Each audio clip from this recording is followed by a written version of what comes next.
Liam Spencer stood frozen on the grand entryway rug at Bill Spencer's mansion. The chandelier's light glancing off his face and turning his shock into something hard and very dangerous. Luna Nozawa, whom he had been told was dead, erased, a phantom of a past everyone agreed to bury, was very much alive, and she was sitting on Bill's living room sofa with a visible swell at her belly, gently cradling the life growing inside her and smiling with a softness that made Liam's throat tighten and his vision blur in a way different from grief. For a long, impossible instant he could do nothing but stare, imagining every possible explanation and rejecting each one with a snap of outrage. How could she be here? How could she claim any connection to Will, the Spencer line, after all the years of lies, faked deaths, betrayals, secret deals? But the evidence was brutal and immediate. Luna was pregnant with Will's child, and she was alive in Bill's home under the protection of the very man whose empire had been built on keeping uncomfortable truths under wraps. That sight ignited something feral in Liam, a conflagration of betrayal, humiliation, and a raw, old wound that had never properly healed.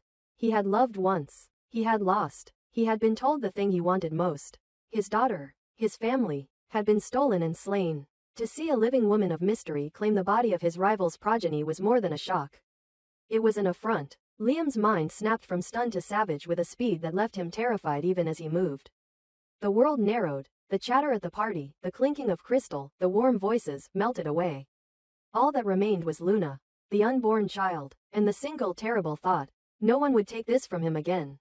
If the Spencers and their allies thought that hiding Luna would soothe the outrage, they had badly underestimated the destructive potential born of a man who had been broken and then told to bury the pieces. In that instant, Liam decided that the only way to stop the dizzy, impossible humiliation of seeing Luna carry what should have been his family's fate was to make Luna disappear forever. He resolved, coldly, irrationally, and with a kind of lethal determination, that he would kill her. The thought did not float in his mind like a thought.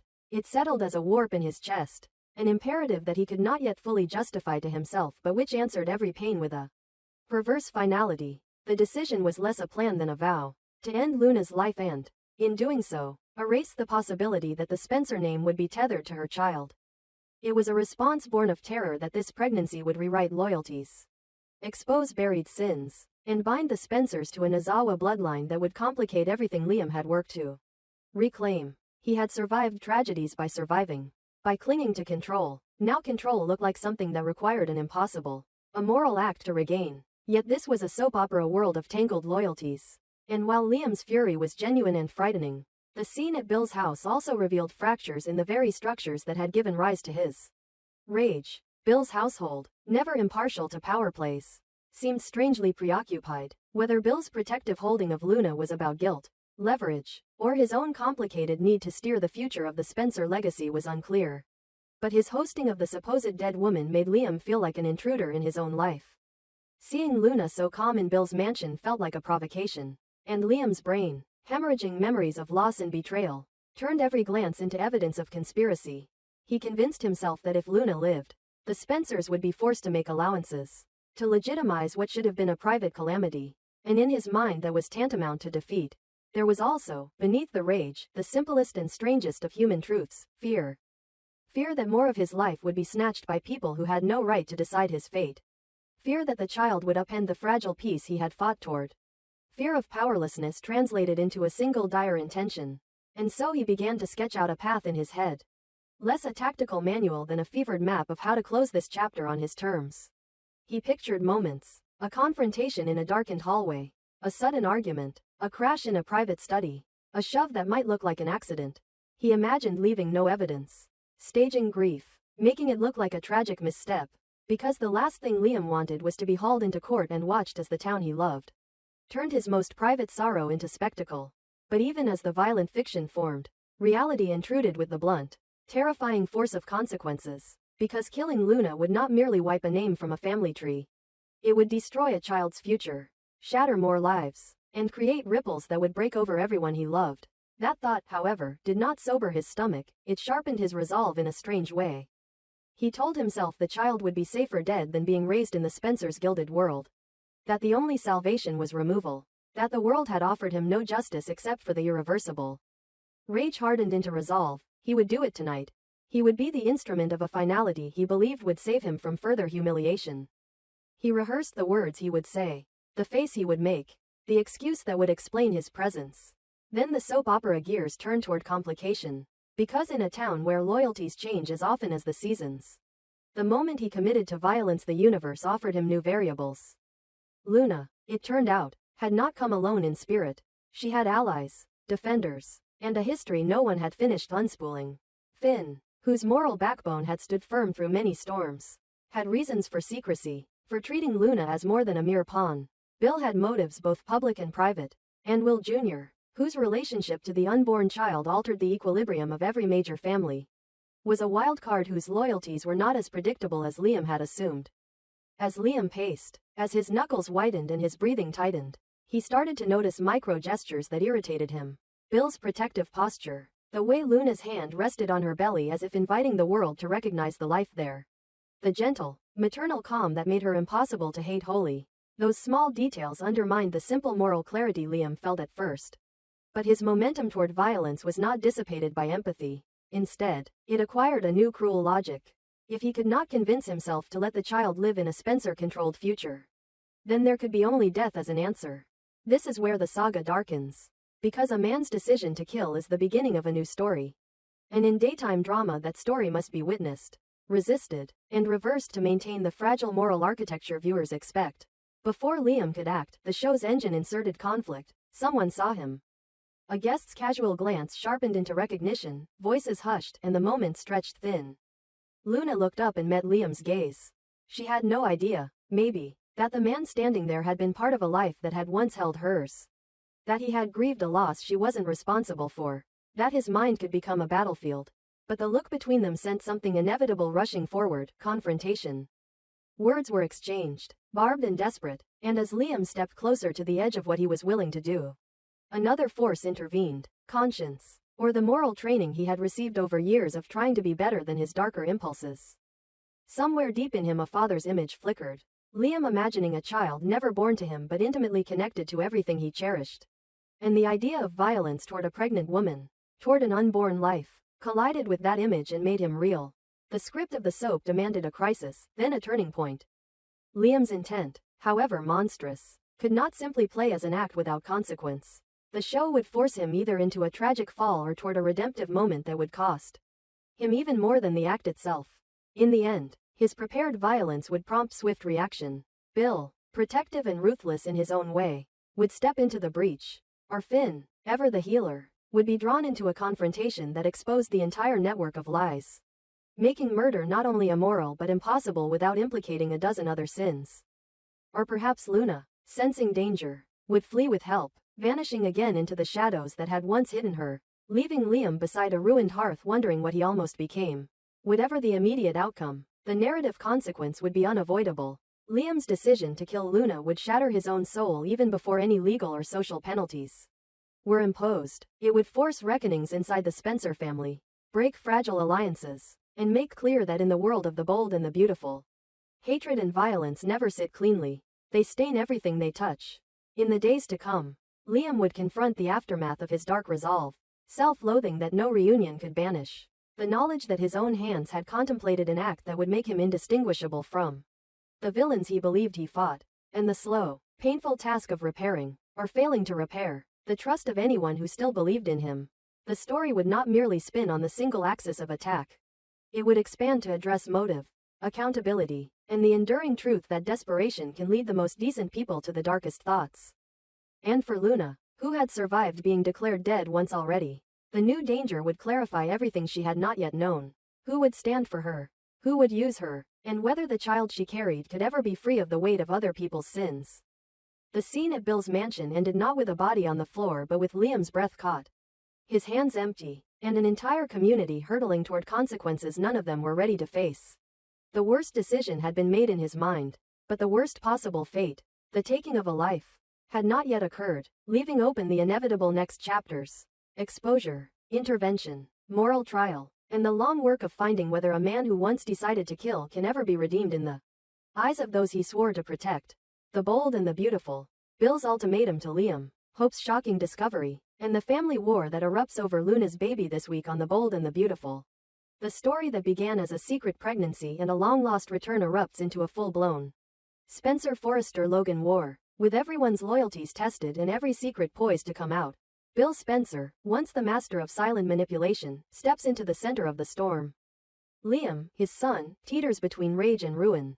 Hope, listening at the wrong time, becomes the accidental catalyst for a battle that will drag every family name through public scandal. And at the heart of it all is Luna Nozawa, alive, pregnant with Will's child, and unaware of the deal being struck in an office that will decide her future.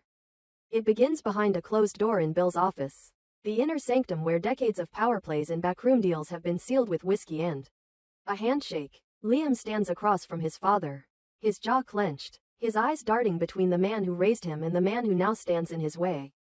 Bill doesn't waste words. He knows Liam's mind. He knows Liam's fury at discovering Luna alive, pregnant, and under Bill's roof.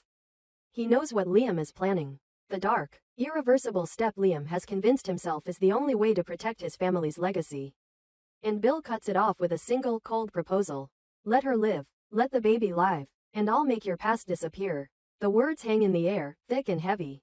Bill lays out the deal plainly. He has the power to bury a case.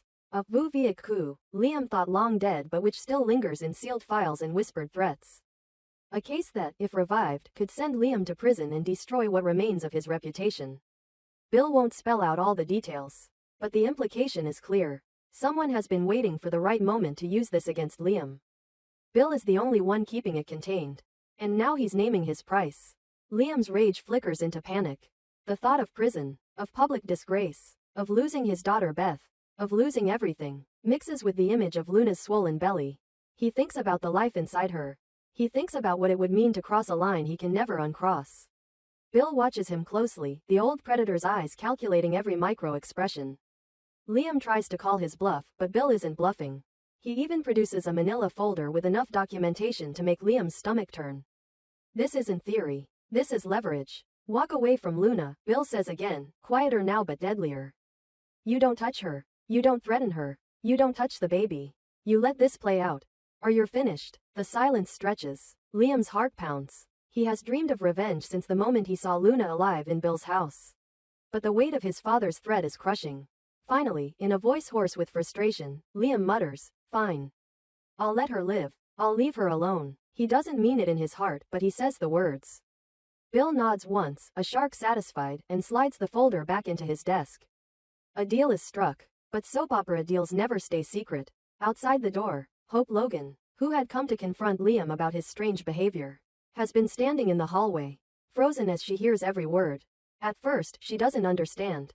The phrases come in fragments, Liam planning something against Luna, Bill offering to bury a case, Liam agreeing to a bargain to spare Luna and the baby. As it clicks into place, Hope feels sick.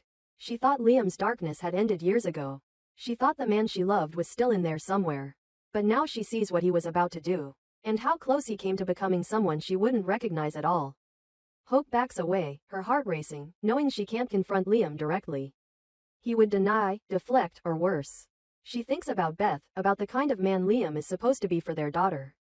And she thinks about Luna, a young woman alone, pregnant, caught in a feud she didn't start. Hope makes a decision. She will not stay silent. She will not let Liam's near violence become another buried Spencer secret. Someone has to protect Luna. Someone has to stop this before it becomes blood on the floor. She reaches for her phone. Across town, Steffi Forrester is at the hospital, still guarding her amnesiac mother Taylor from the chaos swirling outside. Taylor believes Ridge is still her husband. Ridge hovers at the edge of every decision. Finn moves between patients like a man trying to keep the universe from splitting. Into this fragile calm, Hope's call arrives. Her voice is low but urgent. Steffi, you don't know what's happening. Liam was going to hurt Luna. He made a deal with Bill to back off. But he was serious. I heard everything. You have to do something. Steffi's blood runs cold. Her mind leaps instantly to her own mother's ordeal. To the years of tension between the Spencers and the Forresters. To the way Luna's pregnancy could shift alliances and ignite feuds. She has never trusted Luna completely.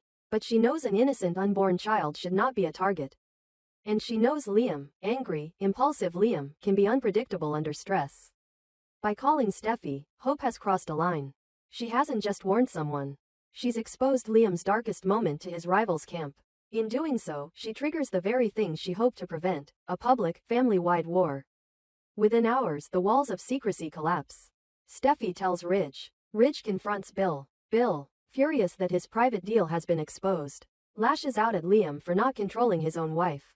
Word leaks to Katie, to Wyatt, to Thomas. Suddenly everyone in Los Angeles knows Liam planned to harm Luna. Bill bribed him not to. Hope blew the whistle, and now the Spencer family stands accused of covering up both a crime and a conspiracy. Luna, still under Bill's protection and unaware of how close she came to danger, finds herself at the center of a media frenzy. Paparazzi camp outside the mansion. Rumors swirl online about who fathered her child. Will Spencer Jr.'s name is dragged into headlines. Katie Logan, desperate to shield her son, demands that Bill remove Luna from the house. Bill refuses. He's made a promise, both to himself and now publicly, that Luna and the baby will be protected. For the first time, the ruthless patriarch presents himself as a defender instead of a manipulator. But his family sees something else. A man who just endangered his son's future and destroyed his other son's reputation to protect a woman they barely know. The fallout for Liam is immediate and brutal. Hope confronts him, tears streaming, demanding to know what he was thinking. He tries to explain. He says he wasn't really going to do it. He says Bill cornered him. He says he's being painted as a monster. But the words ring hollow. Hope tells him she had no choice. She couldn't let him carry a secret like that. She couldn't let him become someone their daughter couldn't respect. Steffi, meanwhile, takes up a new cause. Protecting Luna not just from Liam but from the entire Spencer machine. She mobilizes the Forrester family to give Luna legal and public relations support, framing the narrative as a young woman targeted by a powerful dynasty. The Forresters, never ones to pass up a chance to humble the Spencers, seize on the scandal as proof of their rivals' corruption. Suddenly what began as a hidden pregnancy has become a chessboard move in an all-out family war. Ridge, trapped between two worlds as always, tries to mediate. But his credibility is shot. He signed the consent form for Brooke's surgery. He's been banned from Taylor's room. And now his son-in-law Finn is pulled into the scandal by virtue of his medical ties to Luna. Ridge calls an emergency meeting, but Bill refuses to attend. You lost the right to call the shots, Bill snaps over the phone. This is my house. My fight. My deal. The storyline escalates in a way that only daytime television can. Depositions are threatened. Custody battles are hinted at. Old footage of Liam's past misdeeds resurfaces. News anchors speculate on Bill's secret file, wondering what crime was covered up. The Logan sisters close ranks around Hope. The Forrester siblings circle wagons around Steffi. And at the center of it all, Luna watches from a guest room window, one hand on her belly, realizing that her child's birth has already set off a chain reaction that could tear apart three of the most powerful families in Los Angeles. By the end of the week, the shape of the battlefield is clear. Bill stands alone at the top of his mansion stairs, glaring down at Liam. Hope has moved out, taking Beth with her. Steffi has gone on record to the press, accusing the Spencers of intimidation and conspiracy. And Liam, once the golden boy, now sits in the dark of Bill's office staring at the folder on the desk, knowing that his father still holds the power to destroy him completely. He whispers to himself, I just wanted to protect us, but the words sound empty. The deal that was supposed to stop a tragedy has instead exposed everything. Hope's choice to warn Steffi has shifted a private feud into a public war. Bill's ultimatum, meant to control Liam, has lost its power now that everyone knows. And as the next chapter begins, one truth becomes undeniable. Luna's baby is no longer just a child. It's a symbol of alliances, betrayals, and the kind of scandal that reshapes families forever. In the bold and the beautiful, no secret stays buried. No deal stays hidden. And no one, neither Bill nor Liam nor Hope nor Steffi, will escape the fallout of this war.